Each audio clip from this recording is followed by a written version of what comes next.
Hello, everybody, and welcome to FOD Short, the midweek podcast for the terrestrial radio program Freedom on Deck, which is heard from 3 to 5 on 94.9 News Now and stimulating talk in Connecticut, Rhode Island, and Long Island, WJJF.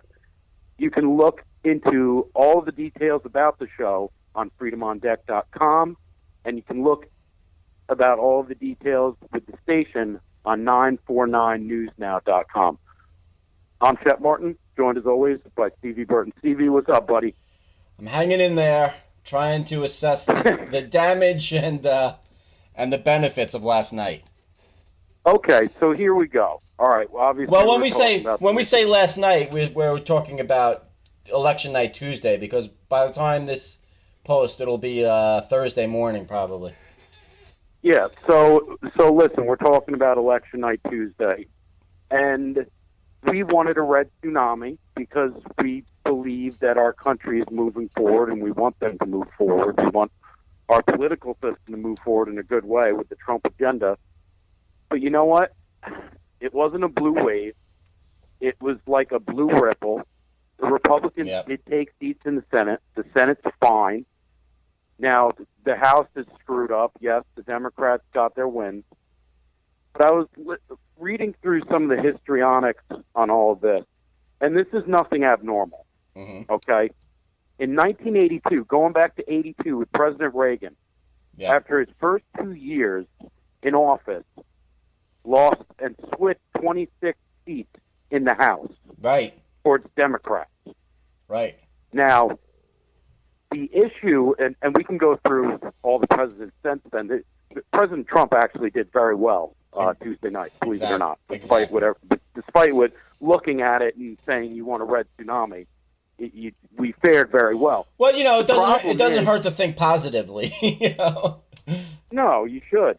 But the problem is that back in 1982, President Reagan wasn't facing the same type of obstacles that President Trump is facing now with these Democrats. Oh yeah, these are unhinged members of the House that are they're going to obstruct every step of the way, and they're going to try to come up with investigation after investigation.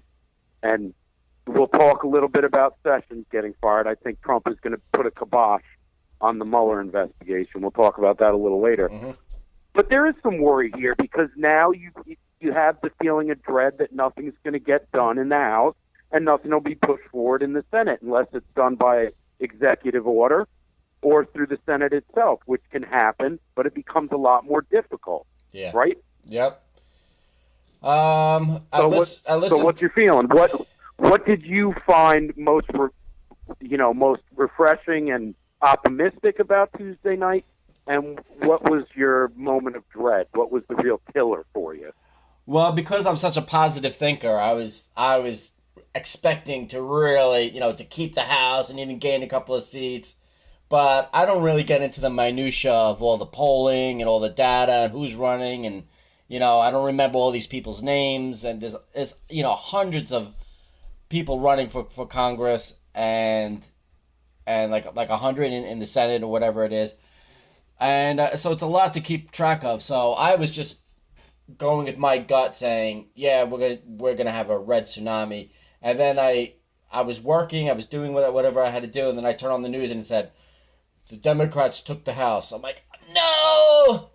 But the more I digested it and thought about it, and I realized it's not as bad as it looks. And no, it's not. It's not. It's really not bad at all. And President Trump won. I mean, I was reading an article that was put out in the Washington Examiner. I have it here somewhere. Hold on. I'm actually going to pull this up for you because it's actually a good read.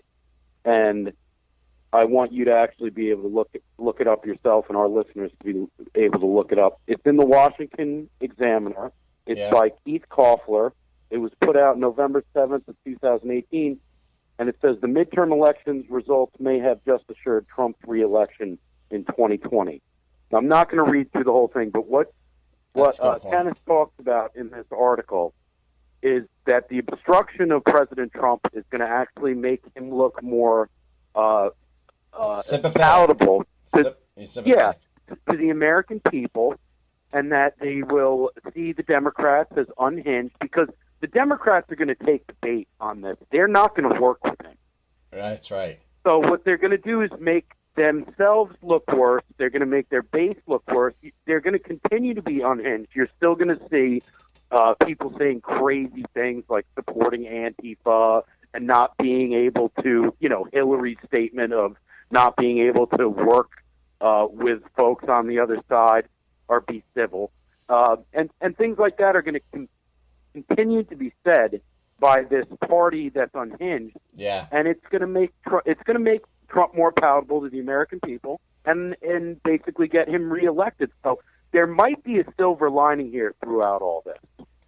Well, I listened to his press conference this morning, or this afternoon, I guess it was. And when I say this afternoon, I mean Wednesday afternoon. And he made a lot of good points there. We did increase our majority in the Senate, which was really good. And he made a good point about the fact that if we had a majority, if we kept a majority of only like 1 or 2 seats, it would be hard to keep all of our ducks in a row and get things passed just with the Republicans. But now that the Democrats have the majority, now they can get the blame.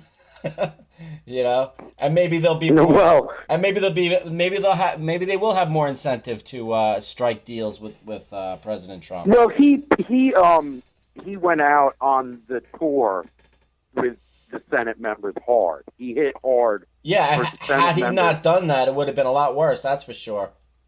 No, because even Ted Cruz and O'Rourke was closer than I thought it would have been. Yeah. I mean, at the end, Ted Cruz pulled ahead.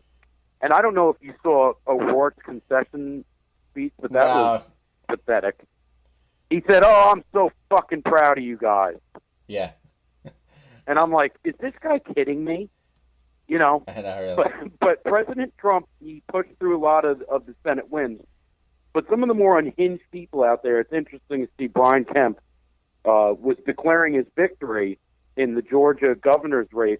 And Stacey Abrams, the one that's supported by the Black Panther Party that were marching through the streets of Georgia asking people if they voted for her. Yeah, that's Stacey Abrams. You mean with the AK-27s or whatever, the AK-15s, I mean? Yes. And if anybody hasn't seen that video, it's right up on FreedomOnDeck's Facebook page. That actually happened in Georgia, where they were bullying voters about whether they had voted for Stacey Abrams or not. It really reminded me. It is unbelievable. It really reminded me of when Obama was elected. Yes, same thing was happening. Mm-hmm. But she won't concede right now, and she's not in a close race. She's complaining about voter ID laws and all that nonsense, of course. Please. It was something that Savage put out on Wednesday. Yeah. And he's right. He said if we had strict voter ID laws, the Democrats wouldn't have held on to the House, wouldn't have taken back the House. Yeah. And he's right. It is ridiculous. There's one guy that made a report saying that he was upset. He lives in Israel. His father, now for whatever reason, I don't know why, but his father used his ID to vote in New York. Used his name, and they didn't check his ID. That's ridiculous. That should not be happening anywhere.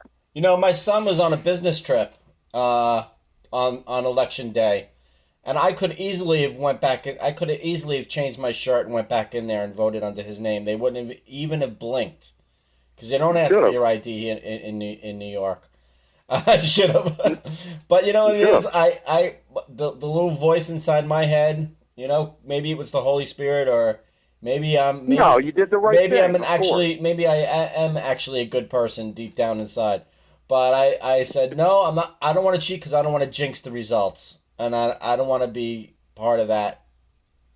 I don't want to act like the mob. But so I did not do that. But go ahead. What's infuriating more than I think that we had a good night. Okay, so Well, Lee Zeldin won, right? Lee Zeldin won. Yeah, Lee Zeldin won. I'm not talking about New York. I just right. mean the Republican Party, the GOP in general, had a good night. That's my opinion. I agree. I'm not walking off the ledge or anything like that. It could have been better, but, I can't believe that somebody like Bob Menendez in New Jersey can get reelected after all the shit that guy has done with prostitution and illegal racketing and payoffs and tax evasion, and they reelect him. And the only reason he got off was because of a hung jury, and then one of those juryists, whatever you call them, was celebrating with him. At his exit party. Was celebrating with him. Unbelievable. You tell me that's not corrupt. That is totally corrupt. Like, how did she get in there? Was she paid? I mean, how did she get in there? And you know what? You always hear the Democrats going up on their pulpit saying, we need checks and balances. We need to make sure there has to be right? Always Nancy Pelosi, accountability. Chuck Schumer, we need to have accountability. Oh, yeah? Look at Bob Menendez. Look at that. Is he accountable for any of his actions? He doesn't count because he's one of them. What about Andy Cuomo?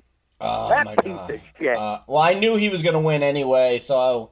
I know, but it just drives me nuts that, that liberals will put a criminal in. Knowing he did these things, I mean, for God's sake, Andy Cuomo, even Bill de Blasio called Andy Cuomo out for his corruption. Not that de Blasio is any better, but even Bill de Blasio said that Andy Cuomo is a scumbag. And they vote him in anyway. Yeah, they don't like each other. Cuomo and de Blasio hate each other. And then look, they do. And then look at the House. Now they're talking about putting Pelosi back in as Speaker. Talk about old, stale, unpalatable party of the Democrats. Just old, washed up. Who gets behind these people? Who? I almost would rather have her be Speaker than Paul Ryan because, Paul Ryan, pretended to be something he's not. And then, he won't even gracefully leave. He won't even gracefully leave his seat to somebody who can actually do the job. But Pelosi will just make the Democrats look worse. So it's almost better. And it's almost better in a way. Yeah, it could go the other way, I guess, Matt. And then just another real quick thing. I saw this guy up on Twitter, and he's actually on Michael Savage's page, and he was harassing Savage. And in one of his tweets, he said, we have 2 women Muslims elected, and we have, for the first time, a gay governor and 2 Muslim women governors, 1 gay governor who happens to be Native American. And it's like, they never talk about policy. It's all identity politics now. It's so sad. It's all identity politics, and it's sickening. I'm reading this from Drudge. The Minnesota Somali legislator who allegedly married her brother takes oath on a Quran. Did you see this? Oh, yeah. She married her brother to get him to be a legal citizen in the United States, I think. Yes. That's the real reason, not because she wanted to make love with him, although I wouldn't put that past him. Yeah, so it's a Minnesota Somali Muslim legislator, Ihan Omar, and she was elected to be a state rep for the district that includes Little Mogadishu. She took her oath on a giant Quran, which is wrong. Oh, my God. Referring to the Quran, she said, this country we live in stands for freedom of religion. However, Islam is also a political system, and therein lies the problem. And that's what she said. Oh, boy. And she said that it shouldn't be a problem. Anyway, you can't swear. You can't swear on the Quran in the United States. The Quran says you can lie. Well, they allowed her to do it in Minnesota. That's absurd. So this is happening now. And then there was another woman that I think that won a congressional position that is involved with the Muslim Brotherhood. I can't think of her name right now. But she has ties with Linda Sarsour and the Muslim Brotherhood and CARE and all that shit. And, this is just... Dude, all I have to say about Minnesota is they're lost. I know. They are just, completely fucked. I have some pretty good conservative friends in Minnesota, and, Yeah. I know somebody, a good friend of mine's from Minnesota, and he actually has put up a fight against this shit. But, it's just out of hand. Yeah. And now they're electing them to lead areas like Little Mogadishu, and you can only imagine that they're going to have Sharia courts. Yeah. So, it's sick. Remember that cop in Minnesota that was a Somali refugee that ended up shooting that blonde girl? Yeah. That was reporting on that crime. And that, that got swept under the rug. Whatever happened to that guy? I don't know. I didn't follow that story too closely. It was It was an important story, man, because he shot that girl in cold blood.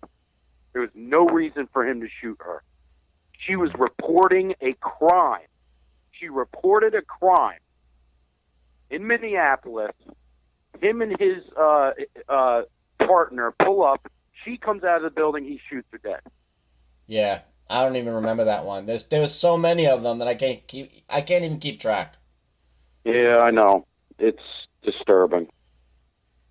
But, okay. We're going to move on from the election. I think we had a good night. All right. I just want to say one thing. Remember when we had Karen Lugo on 2 episodes ago, October 29th? And she was saying how the counting illegal aliens in the census increases seats in the House for the Democrats. And that's part of the reason why we didn't do better. We did good, but we could have kept the House if it wasn't for that. And then also, I wanted to make one other point that Trump made, that the ones who did not embrace the Trump agenda, most of them lost. So and virtually all the ones that did embrace Trump and allowed Trump to embrace them won. That's the other point I wanted to make. Also, the Senate Democrats that went after Kavanaugh lost. That's right. Exactly. That's a good point. I'm glad you said that. Except for Joe Manchin. That's a good point. Joe Manchin supported Kavanaugh, and he won. Yeah. So it was a referendum on the bad treatment of Kavanaugh. Yes, absolutely. In the Senate.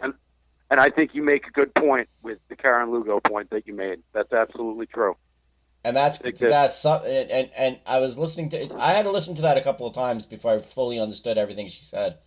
It's difficult when you're talking like that. It is, because you're talking about things that are beyond my knowing, and that's why we have guests like that on our terrestrial. Yeah, I learned something from her. Definitely learned something from her. Yes, remember to listen to us Sundays 3 to 5 on 949newsnow.com. So that you can learn something too.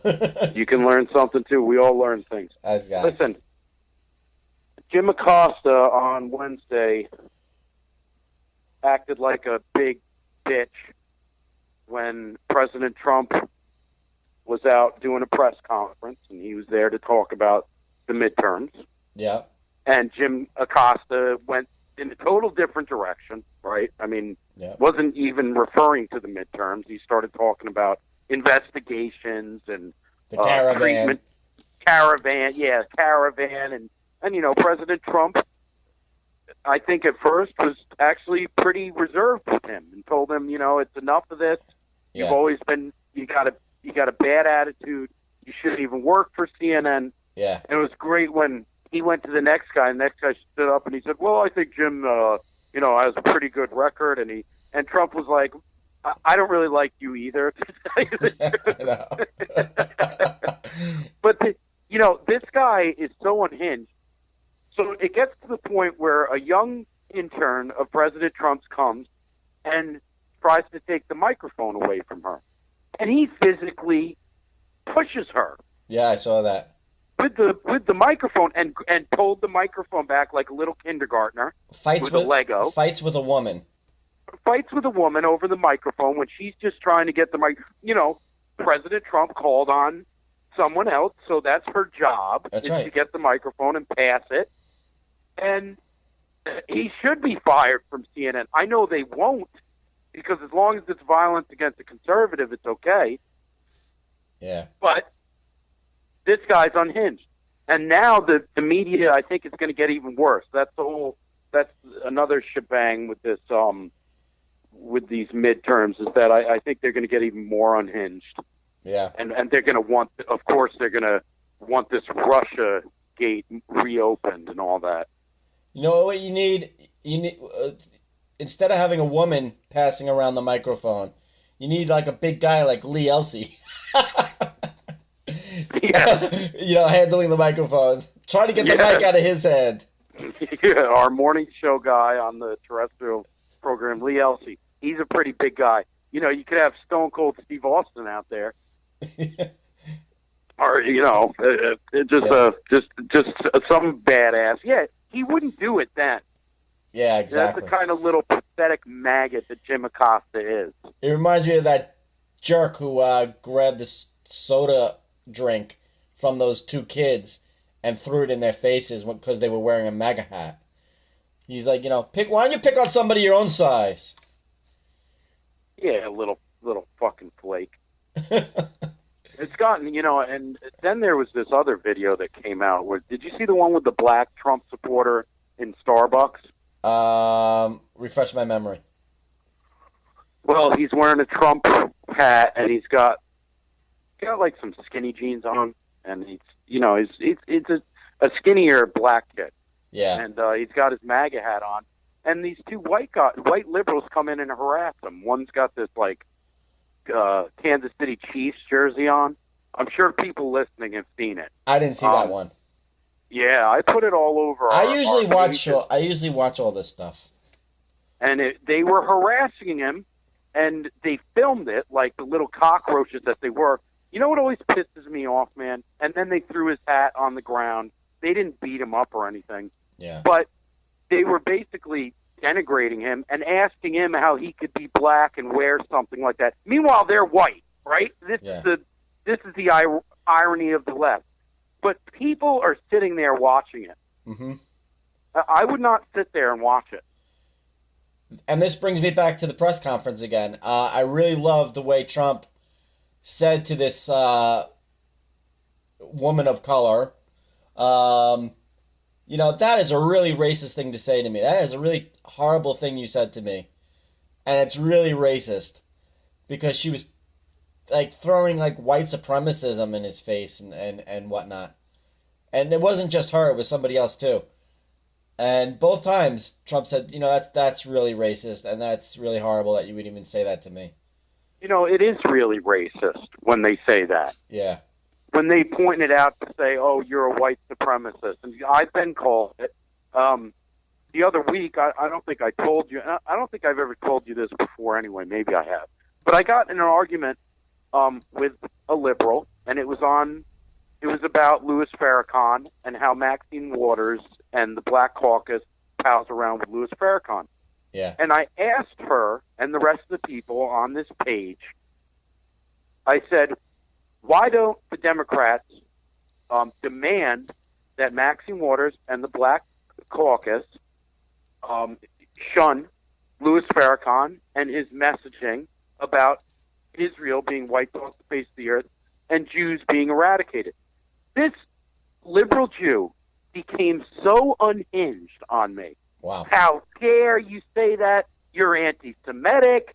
And I'm like, why do you think I'm anti-Semitic? First of all, I told her, my grandmother immigrated from Israel to this country. Her last name was Yoakum.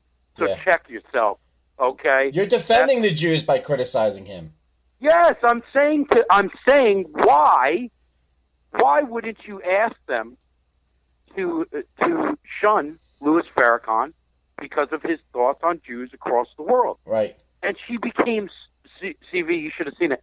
And then I started to, when I made the statement that my grandmother had immigrated from Israel, more people came in and started ganging up on me. Well, how can you support the president when obviously he's anti-Semitic, and if your grandmother was Jewish? I'm like, hey, pal, his daughter's Jewish, his grandchildren are Jewish. I win, you lose. Okay? And where do they get obviously he's anti-Semitic? Obviously from what? Where are they pointing at?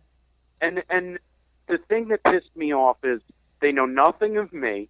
They have no clue who I am. They don't know any of my heritage. Yet they can come to me and call me a white supremacist, KKK, Nazi supporter, anti-Semitic, because of the color of my skin. That's why. Yeah. And because of the president that I support. That is racist. Yeah. It's not fair. And this country has gone in a bad direction, not because of people on the right. The left is divisive in their racism. And they are the racist ones. The racists are the ones screaming racism the most. Yeah, and that's another thing Trump said in the press conference today. He goes, you want to see where this division is coming from? It's coming from questions like that and points like that that's coming from the media, the fake news. That's where the divisiveness is coming from. Yeah, and it's almost like they get together and plan this shit, you know? Oh, they definitely do. It's almost like they're like, well, let's not let him talk about the midterms. Even though the Democrats want to plead claim victory, they're still like, well, let's not let him talk about the midterms, and let's put him in the corner and get him to talk about like Russiagate, you know. Yeah. I saw a long time ago, that the Democrats in the media, the journalists and whatnot, are all in this like email club. And they all get the email, and they all get the talking points, and that's why they all say the same thing in the same way, and in the same frequency at the same time. They all walk in lockstep because they're all collectivists, and they're all part of this email club where they get the talking points, and they correspond with each other, and they actually they riff back and forth, and they come up with these plans, but it's all orchestrated. I was watching on Tuesday night. I was watching Fox News for the most part. Yeah. And I should have watched, like you said, Lou Dobbs. I regret that I didn't, because Juan Williams was off his rocker. He was calling he was calling them the base of the Deep South, Trump's base, and basically saying that everyone in the Deep South, as he called it, is a racist, which is not true. Yeah. As far as Fox News goes, it's good to have other voices, and I'm glad they do that. Yeah. But I think it's really sad that someone like Michael Savage can't go on Fox News, but Juan Williams can. Yeah. That's pathetic, because what he said was blatantly racist on Tuesday. Yeah. Although I'm not that happy with Michael Savage these days. Last couple of weeks. Well, you know what I mean, though. Yeah. No, because he's been trying to tell his base. Not his base, his listeners, to maybe sit out this election, and that made me furious. So I need a little break from Michael Savage right now.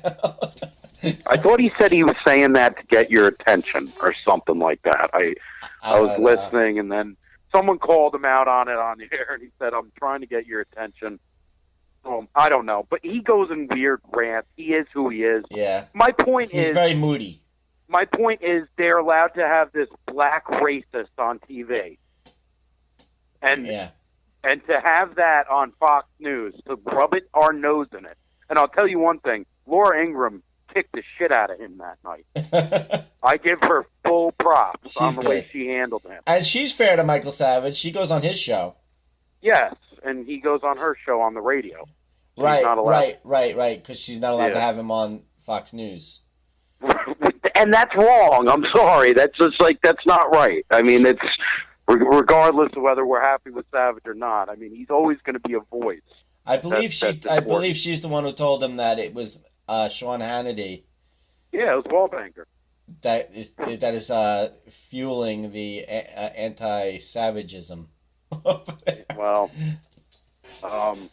anyway, let's get away from all that for a minute, because we're going to get into our last topic of this discussion. So, yesterday, Comrade Sessions was let go. Basically, he was fired. He was asked to give his letter of resignation, and he did. Yeah. President Trump released a tweet thanking him for his service. Of course. To the administration. That's a lot more than I would have done. Well, he's got to be polite.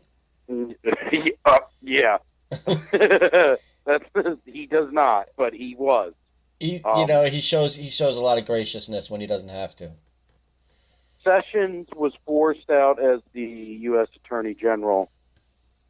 It could set up for a clash over the Russian investigation. What do you think is going to happen here? Is Trump going to ixnay on the Mueller A? Well, it's going in that direction. That's the trajectory. And when we were texting back and forth about this, you tipped me off about it. I didn't even know. I was like, really? Yeah, I heard it on Savage, actually. See, I was avoiding Savage today because I didn't want him to upset me. He was good today. All right. Nice today. He has good days. No, let's be clear. I've always been a Michael Savage fan. But every once in a while, like in 2009 and 2012, sometimes he tells his base, I keep saying that, his listeners, to sit out the election. And that really freaks me out. So that's what aggravates me. But anyway, you said that, and then I checked Breitbart or whatever, and I saw that it was true. I was like, yeah. And then I put on Fox News, and I heard that Rosenstein was on his way to the White House for his scheduled meeting with Donald Trump. His rat trap? Yeah. Rat Rosenstein is coming for the rat. He's coming for the cheese. So we don't know what transpired in that meeting. We didn't hear anything yet, but I'm sure it wasn't pretty. I'm sure Trump took the gloves off, right? It wasn't even 24 hours after the election. It was like Wednesday afternoon Sessions was fired. Like he couldn't wait to fire Sessions when the elections were over. Oh, I was surprised because I wasn't even thinking about Sessions. Were you? No, I don't know why. Somebody did ask him about it in the press conference. Somebody did ask him about it, and he goes, "Ask me about that at a later date." And then it was like only a couple hours later. It's like his head was on a chopping block. I was surprised because I was like, wait, he didn't get the House. Why did he fire? And then I was like, oh, I know why. And, it's just 2 + 2 = 4. But, I mean, he's been wanting to fire this guy. He's been itching to fire this guy ever since Jeff Sessions recused himself from the Russia investigation. Yeah, and then because of Sessions' ties, not because of Trump's. Right. Yep. And and Trump could declassify a lot of the documents related to Spygate, but he may not do that since the Democrats won the House, because he may want to hold that ace up his sleeve as a warning to them. Look, don't be investigating me nonstop over every trivial little thing like my taxes and this and that and the other thing, or how much I use Twitter or whatever the heck you want to investigate, or I'm just going to release these findings. I mean, release these redactments to these documents and show what kind of criminals the Obama administration was in spying on me and malfeasance. Well, he put out a tweet that said 2 can play at the investigation game. Yeah, so he may not be that as aggressive as we would want him to be, but he may be holding that back as kind of his weapon against them investigating him more. If you know what I mean. I think you're kind of on the nose with that. Actually, that sounds good. I mean, it was a crazy day. Yeah. I will say, to go from, on Wednesday, to go from thinking about the midterms to then the crazy press conference and then to the end with the firing of Sessions. It was a wild day. I mean, you just have days like that with this president. Yeah. But this was one of the crazier ones, Yeah, I think if we would have held on to the House, I think he would have still fired Sessions, and then he would have released the documents, the unredacted documents, and would have went full blown out to firing Mueller and Rosenstein. But now that the Dems have control of the House, it may go frustratingly slow for those of us who want to see quick action. Well, we finally got Jeff out of the way. Yeah. I mean, that's something I've been screaming for 2 years, it feels like. For the love of God! Who's that, Chris? What's his name, Chris Farley? Chris Farley, the meme. Yes. That's so funny. For the love of God, screaming at Jeff Sessions. But, the thing was, I tried to give him the benefit of the doubt early, even though he recused himself. And I said maybe he'll come and do some good things. And he did with immigration. Yeah. But that was it. Now they have, it's like a temp guy that's the Attorney General. Yeah. And I don't know who's going to replace him, though. Right? Who's going to replace him? I don't know, but I hope it's somebody. I hope it's somebody good. I hope it's not Sean Hannity. It's not going to be Sean Hannity. Hey, Albert! I had to get a little, savage in there for you. Yeah, maybe they'll put Sean Hannity, Lou Abbott. Lou Abbott will be the Attorney General. You don't have anyone you'd like to see for the job? There's nobody? What about Trey Gowdy? No, I don't like Trey Gowdy. I like Jordan, what's his name? Jim Jordan. Oh, Jim Jordan would be good. Yeah. He'd be really good. I'm down with that. Yeah. I'm down with Jim Jordan. What about John Kerry? I wanted to see him be the Speaker of the House, but now that's not going to happen. How about John Kerry? Kerry? No. Old Candleface. How about Jim Carrey?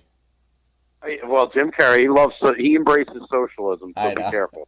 I know. So does John Kerry. No, Jim Jordan would be good. I think any conservative that you could pick would be better than Jeff Sessions.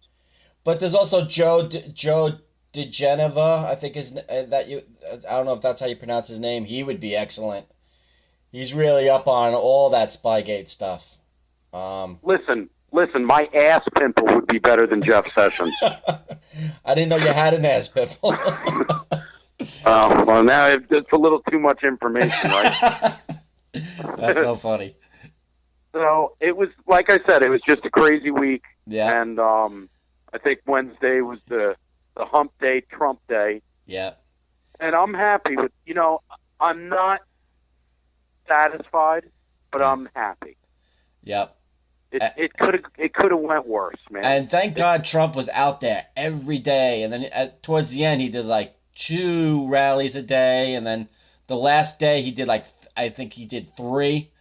Thank God. And had he not done that, we probably would have lost the Senate also. So and you gotta give kudos to Trump. And they were combating back with Obama. Obama went and made a lot of appearances. Yeah, but to a crowd of 100 of media people. Yeah, and talk about himself the whole time. Yeah. You ever before we get going? Yeah. You ever notice when Obama does these appearances, he'll wear like a pair of mom jeans and like a button-up like jean shirt. Yeah. Obama is. I know he was a very dangerous man. Yeah. But the more I look at him, I'm like, that guy was just a straight up fucking puppet. He doesn't even understand fashion. No, he likes the mom jeans. The best was, remember when they had those workout pictures of him with those little dumbbells? You remember that? Yeah. That was great. I mean, the guy, that's what I'm saying. I look at the guy, I'm like, this is the evil overlord Obama in his mom jeans and denim shirt. And Michelle Obama bench presses her husband. Oh, you mean her? Well, Michelle, I know, wears the pants in that family. Michelle bench presses Obama. Michael. You mean Michael. Barack. Yeah, Michael bench presses Barack.